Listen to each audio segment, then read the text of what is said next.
guys, ito po yung ating bagong recipe for today. So meron tayo ditong isang buong manok. Yan, kung nakikita nyo. Ang gagawin po natin dito ay pipigaan natin ng 10 pirasong kalamansi. Yan, pigayan muna natin.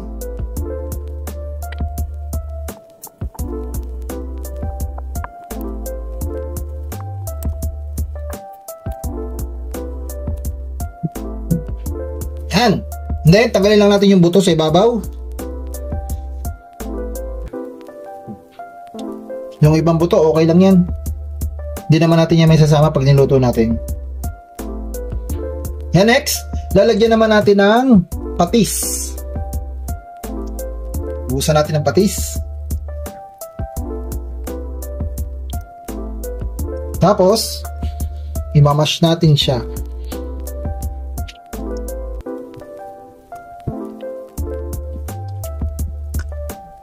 Ayan, ganyan. Isang buong manok po ito. Ito po yung ating bagong recipe for today. Ang ating gagawin po dito ay ipa-fried po natin siya ng buo. Yung parang max ang datingan. Pero, yung sa simpleng pagluluto lang ang gagawin natin. Yan. Ibabad lang nating maigi dyan. And then, ipe-prepare natin yung ating next ingredients. Cover lang natin, guys. Then, guys, papakuluin lang natin muna yung ating tubig. Kasama itong ating paminta. Wala tayong buo eh. Yan muna ang ating ilalagay. Sunod, ilalagay natin yung ating dahon ng laurel. Yan. Next, yung ating 3 pirasong onion, inati-hati ko lang yan. Yan, pakuluin lang natin yan. Sunod, lalagay natin yung ating isang buong garlic na pinirat natin. Ito po yun, guys, di na po natin tinanggal yung ating balat. Yan. Next, yung ating onion leeks. Lagay na rin natin. Sunod dyan, lalagyan natin ng asin. Yan, pakukuluin natin yan. Next, lalagyan natin ng konting patis. Konti lang kasi may asin na tayo eh. Yan. Atin niyang pakukuluin po, guys. Then, i-cover lang natin.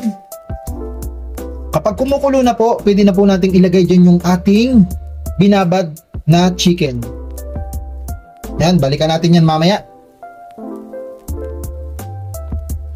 Yan, guys, nagkukulo na. Pwede na nating ilagay yung ating minarinade na chicken.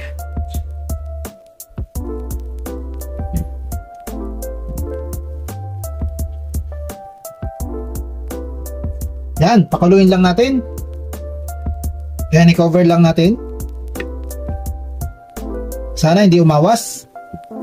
Yan, hayaan lang nating maluto at manuot sa chicken lahat ng ating ingredients na nilagay dito sa ating pinapakulong tubig.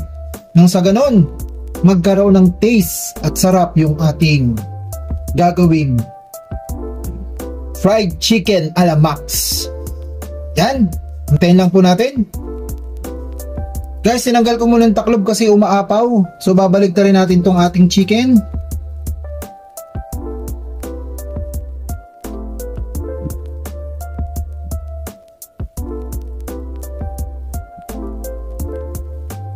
Ayan, kailangan mapanatili nating buo yung ating balat. Itong ating nilalagang chicken. Guys, ang bango-bango niya po, grabe. Yan, hayaan lang po natin siyang kumulo at tuluyang maluto yung labas at loob nitong ating chicken.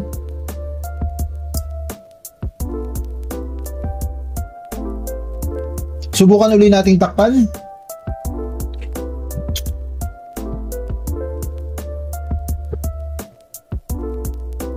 Yan, balikan natin ulit yan mamaya.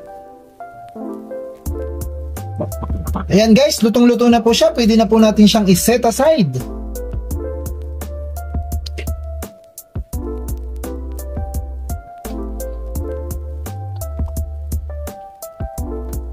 Atin lang pong ililipat sa ating lagyan. I-off natin yung ating lutuan.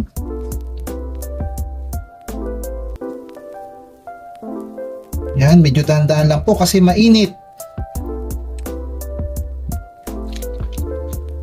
Ayan na nga. Lipat lang natin dito. Yan, atin muna pong palamigin. Yan guys, naglagay na po tayo ng ating cooking oil. Pinapainit na po natin. Maya-maya, pwede na po natin ilagay dyan yung ating pinakuluang chicken. Maya-maya na konti. Kaya lang muna natin uminit yung ating cooking oil. Yan guys, ilalagay na natin yung ating chicken.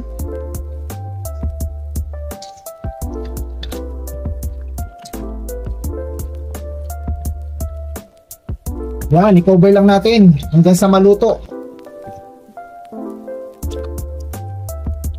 1 litro nga po pala yung ating nilagay na cooking oil.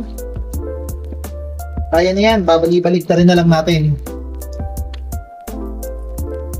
Yan guys, ating silipin. Baka pwede na natin balik na rin. Tignan natin itong pinakailalim.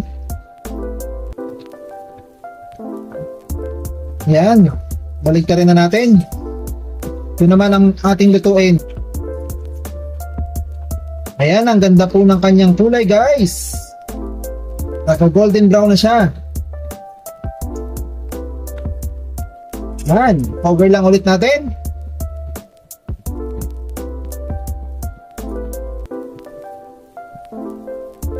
So yan guys, luto na po. Pwede na po natin siyang i-set aside.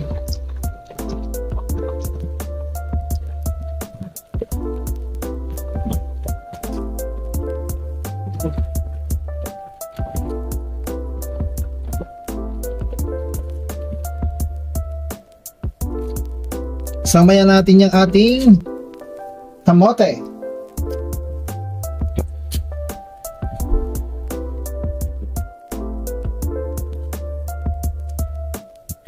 Yan, lutuin lang natin to.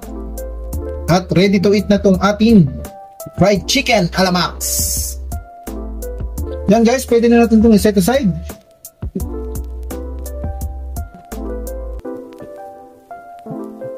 Saging fried natin.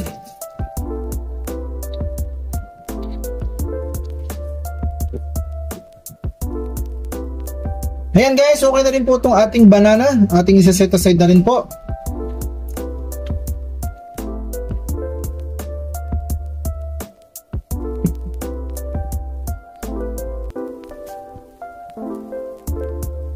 Guys, done na po tayo sa ating bagong recipe for today.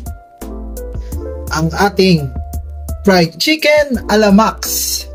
Ayan po ang ating bagong recipe for today. So meron tayo dyang side dish na fried banana and then fried kamoting kahoy.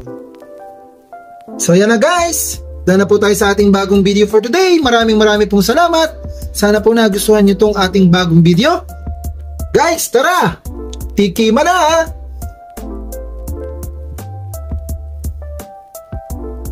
So yan guys, titikman na natin yung ating naluto na chicken.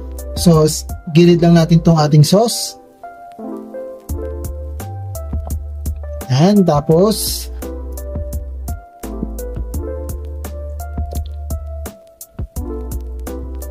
hala, natanggal na. So yan guys, sobrang luto na po niya. Humiwalay na po siya sa kanyang buto.